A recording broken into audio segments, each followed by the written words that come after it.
Many thanks for joining us. This is QTV News and I am Ajibinto Drame. First, the main local, international and sports news headlines.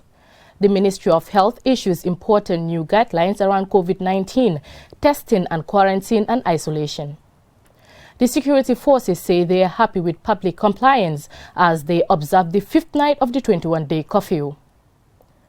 World War II veterans are still fighting, but this time it's to get funds that they say are due to them. In international news, today marks the 60th anniversary of Chad's independence from France. We hear about the path traveled since then.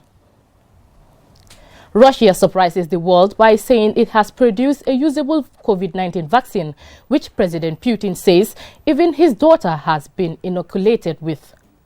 In sports news, a trio of Gambian footballers get ready for their first test of playing in the European League. As African team could win the World Cup, so says World Cup legend Miroslav Klose, but there is a big if. Those were the main headlines, and now the news in detail. Stay tuned.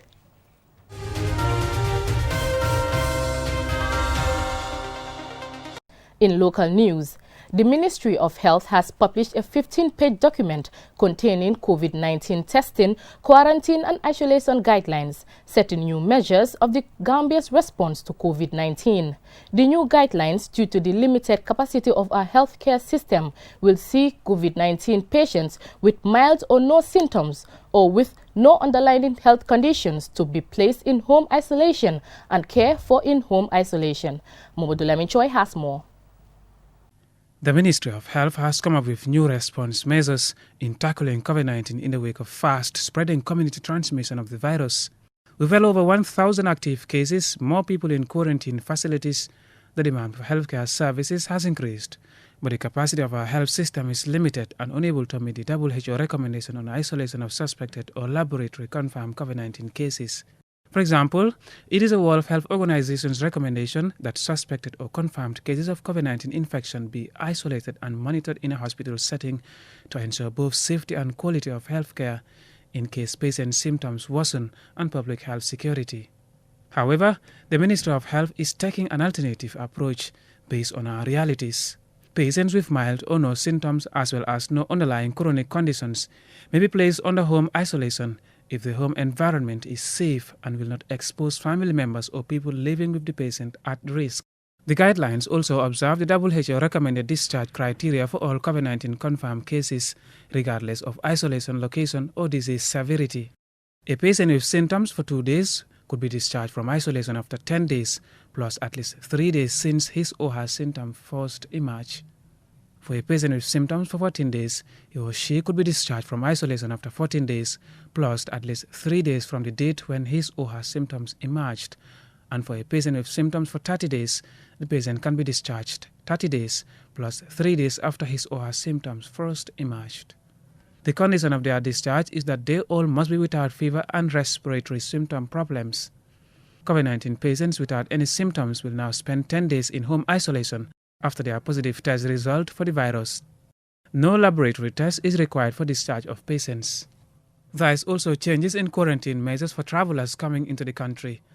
All those passengers entering the Gambia must present a negative test result for COVID-19 of less than or equal to 5 days, without which he or she must pay for a COVID-19 test and for their quarantine cost at the ministry's designated quarantine facilities until test result is available.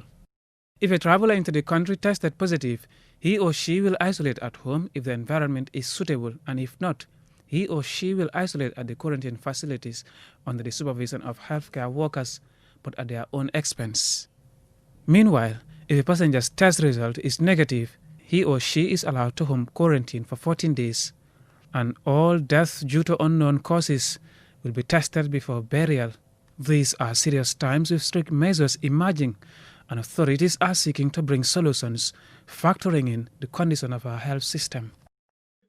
Currently, the treatment centers are filled up and they are extending into hotels, which is not the most ideal.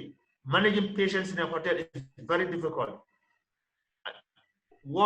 Planning is well advanced to begin to extend the treatment centers and Demban to accommodate far more people. We will expedite it as quickly as possible. We will need all donor and government and public support to extend those treatment centers to accommodate more people? I would say to the people that these are very challenging times for the entire world. They are very difficult times, unprecedented. We had never seen anything like this before. So therefore, this need unprecedented response. There are things, a lot of inconveniences to our ways of life that we have to adapt to. It is not normal, but we should persevere. Inshallah, it will be over. With the help of the Almighty Allah, it will be over soon. Before this broadcast, the Gambia had a combined 1,346 COVID-19 cases, of which 1,087 were active cases, with 227 recoveries and 32 deaths. The national response towards rescuing the country from the worst requires both government and the public to act responsibly.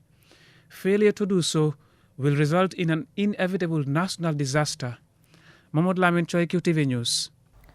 As the 21 days curfew got into the fifth night on Monday, we went out and about with the security forces to gauge the level of people's compliance during the curfew hours. Compared to the first night, there were less arrests and the police said they are happy. Babukar was with them and tells us more. Day one of our patrol with the police saw almost 2 dozens of people arrested within the Greater Banjul area. Our return to the streets on Monday night was quite a different story, with the police acknowledging that the level of compliance is encouraging and is making their work easier.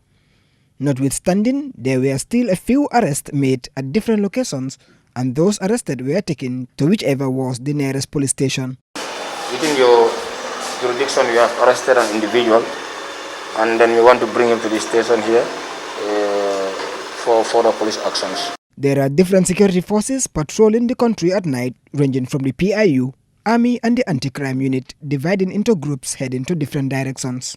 Some of the youngsters around town see it as fun and would come on the highway to tease the men and women on duty, standing on the highway, waiting for the patrol team, and then run into the dark shadows where the police vehicles will find it difficult to enter. We are right in Bagao New Town here. As we were crossing, we saw a group of youths, about 4 to 5 of them, and then hence we chased them with our vehicle. We cannot go through because the route here is something is very bad. So we decided to go off from the vehicle and follow them. As you can see, the place is very dark. They all run and hide themselves in different places.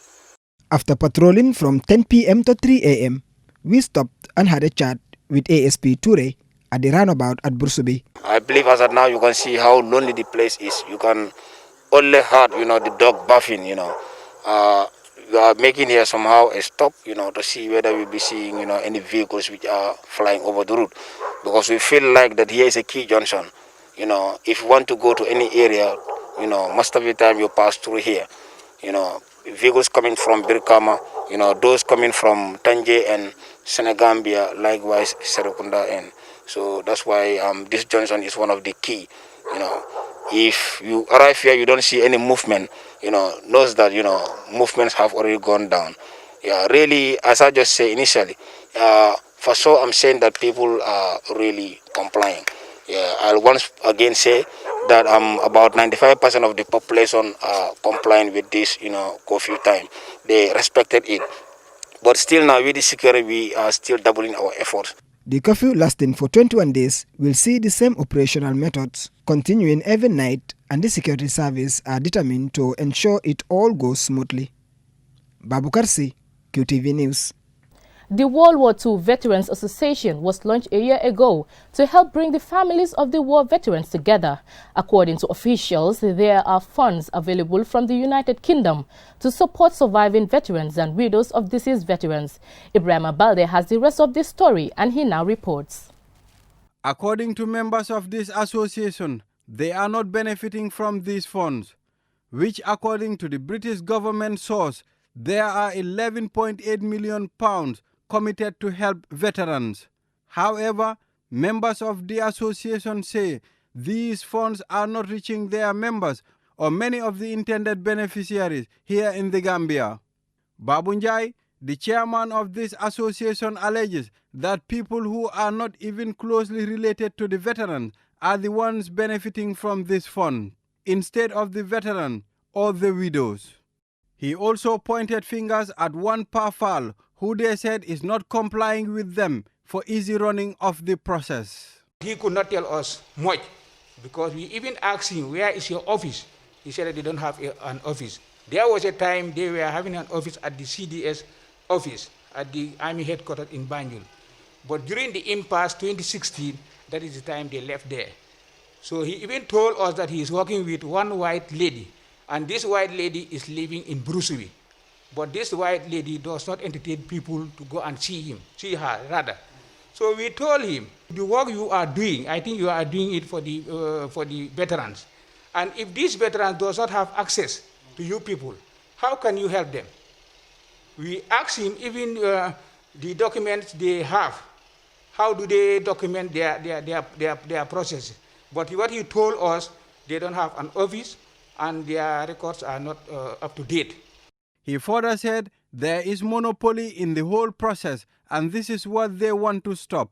Still now we are doing our sensitization because we learned that there are some people who are not aware of this association.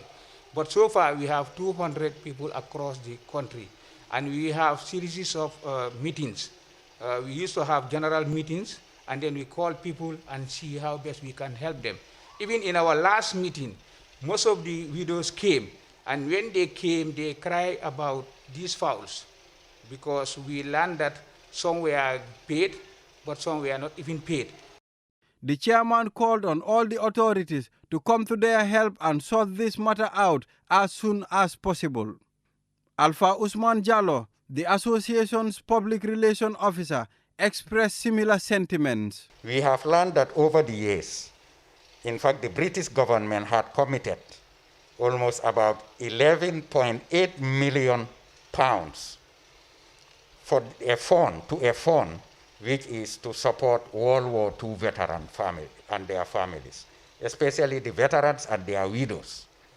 But unfortunately, in the Gambia here, there is very little transparency and very little benefit that is coming to World War II veteran families, because most of us are, descendants and family members of World War II veterans.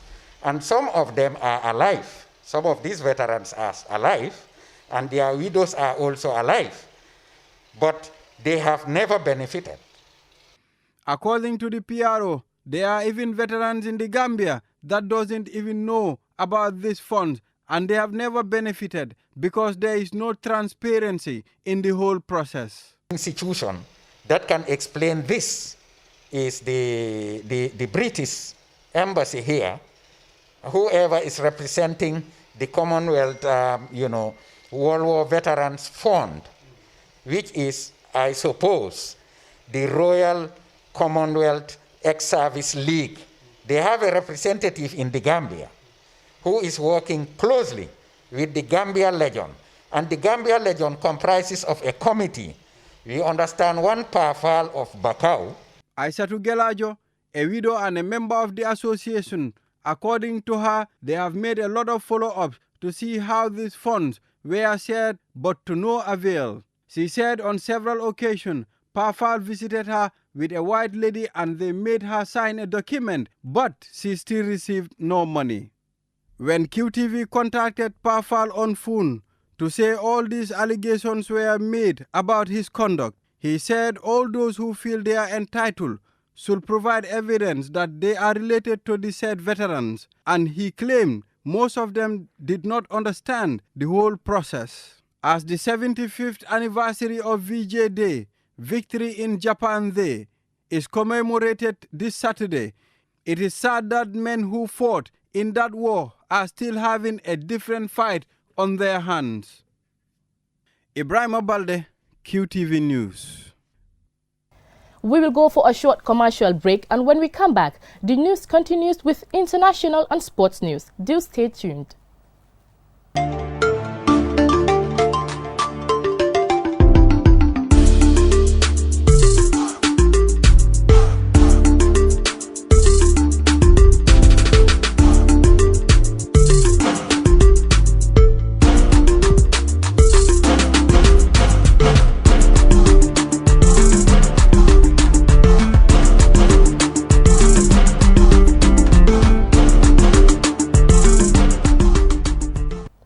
Welcome back, and if you are just joining us, this is QTV News. And now to international news.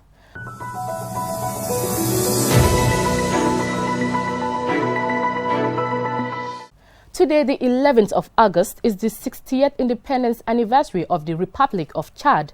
The North Central African country's economy has been heavily dependent on crude oil as the country's primary source of export earnings since 2003, superseding the traditional cotton industry. In this report, Marie-Louise Nsanying has been looking at the path traveled from the country's independence to date. Chad was one of many former French colonies to gain independence, less than 20 years after the Second World War, in which many, including Chadians, fought on the side of the French forces. On August 11, 1960, just 2 years after becoming a republic, Chad got independence from France. At the time, the Prime Minister, Francisco Tombalbaye, became the first president of a country that quickly descended in a civil war that pitted the Muslim in the north against the majority Christians in the south. The country is bordered by Libya to the north, Sudan to the east, the Central African Republic to the south, Cameroon to the southwest, Nigeria to the southwest, and Niger to the west. However, the country suffers from inadequate infrastructure and internal conflict. Poverty is raft, and the health and social conditions compare unfavorably with those elsewhere in the region. There have been numerous rebel groups operating in Chad throughout last few decades. In 2007, a peace treaty was signed that integrated the United Front for Democratic Change (OFUC) soldiers into the Chadian army. The Movement for Justice and Democracy in Chad (OMDJT) also clashed with government forces in 2003 in an attempt to overthrow President Idriss Déby. In addition, there have been various conflicts with Khartoum's Janjaweed rebels in the eastern Chad, who killed civilians by the use of helicopter gunships. Presently, the Union of Resistance Forces, or UFR, are a rebel group that continues to battle with the government of Chad. In 2010, the UFR reportedly had a force estimating 6,000 men and 300 vehicles. Chad produces 1.5 billion barrels of oil, making it one of the largest oil reserve holders in Africa. Its oil revenues contribute 60% to the national budget, whereas cotton, cattle, livestock, and gum arabic make a big chunk of Chad's non-oil export earnings. However, according to the World Bank, Chad is ranked the last out of 157 countries in the Human Development Index. 40% of the population lives below the poverty line, and more than 4 million Chadians are unable to have one decent meal a day. The only television station, TeleChad, is a state-owned, and its coverage favors the government. Reporters Without Borders has on several occasions condemned the arrest of journalists in Chad, including the publishers of a private-owned newspaper in October 2015. In 2016, the former Chadian dictator, Hussein Hibra, was convicted of crimes against humanity, war crimes, and torture, including sexual violence and rape, by the Senegalese court system and sentenced to life in prison. The New York Times called the case a milestone for justice in Africa. Hibra had fled to Senegal, assuming it was a safe haven. Critics describe current President Idriss Déby as a strongman leading the country with an autocratic style. They accused him of turning Chad into his backyard. This year, he will have been in power for 30 years. Marie-Louise Nsanying for QTV News. Happy independence to Chad. Now, Russia has developed the world's first COVID-19 vaccine, according to President Vladimir Putin.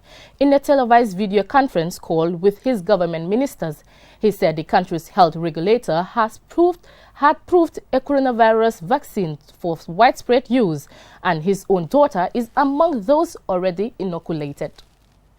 According to President Vladimir Putin, the vaccine was developed by the country's Gamaleya Research Institute of Epidemiology and Microbiology in Moscow, and it had gone through all the necessary tests. The vaccine, according to reports, has been given to 76 volunteers as part of the trials, but no results have been published. Russian healthcare minister Mikhail Murashko said that the vaccine would be gradually introduced to citizens and given to health workers and teachers first, and that large-scale production of the vaccine will begin in September and mass vaccination may begin in October. The World Health Organization has, however, said that it cannot evaluate the vaccine because it has not received enough information on it. And scientists around the world have also expressed concern over the safety and efficacy of the vaccine. Clinical trials of new vaccines involve giving thousands of people a vaccine or a placebo injection and then following them to see if the vaccine prevents disease. They also allow researchers to confirm the vaccine safety and look for rarer side effects that may not have been observed in smaller, earlier stage trials. More than 200 COVID-19 vaccines are in development worldwide, and several are in advanced stages. But many researchers think that the earliest one of those vaccines could be approved is still months away, including the one developed by the Oxford University, which has so far shown some promising results. However, according to Dr. Anthony Fauci, the top United States infectious disease expert, a coronavirus vaccine could end up being effective only 50 to 60% of the time, meaning that public health measures will still be needed to keep the pandemic under control. In the race to find a COVID-19 vaccine, profits and pride are at stake, and the geopolitical rivalries could lead countries to dangerously rush a process that can take 10 years and compress it into 10 months, hence sacrificing safety. The Madagascar solution appeared to have flattered to deceive. We wait to see the efficacy of the Russian vaccine. For Qtv News, I am Mamadou Mbouch.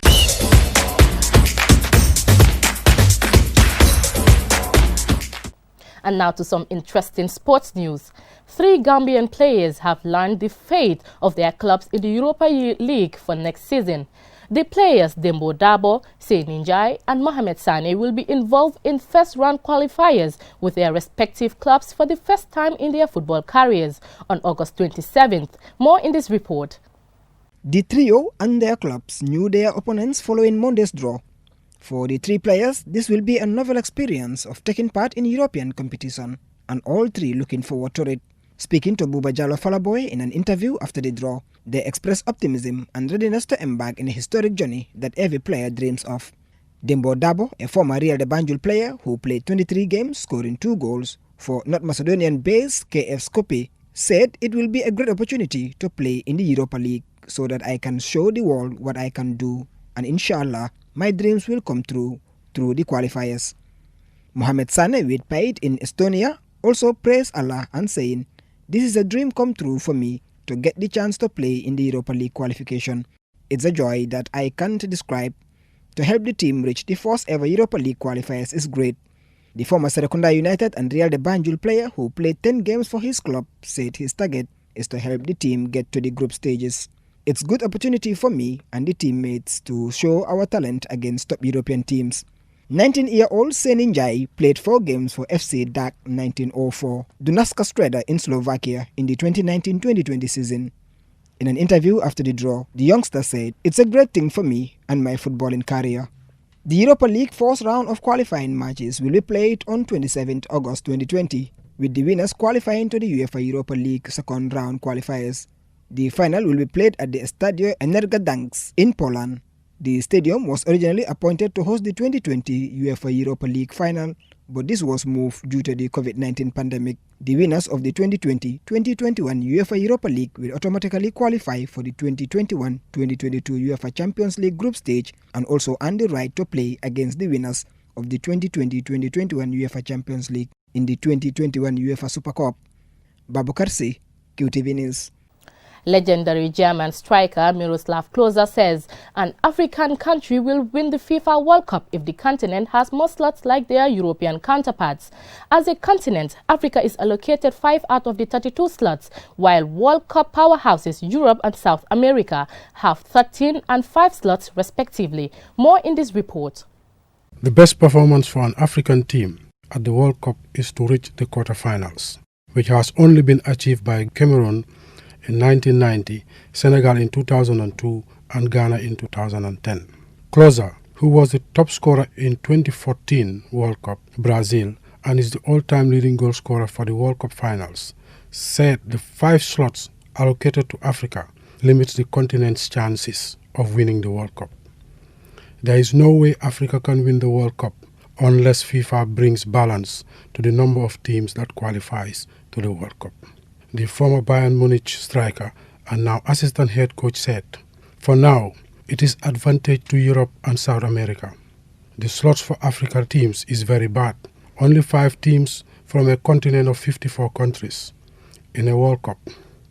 He went on to say, "If Black Lives Matters really, we should show it by actions in every institution, including FIFA and the World Cup, and not only by kneeling down during matches.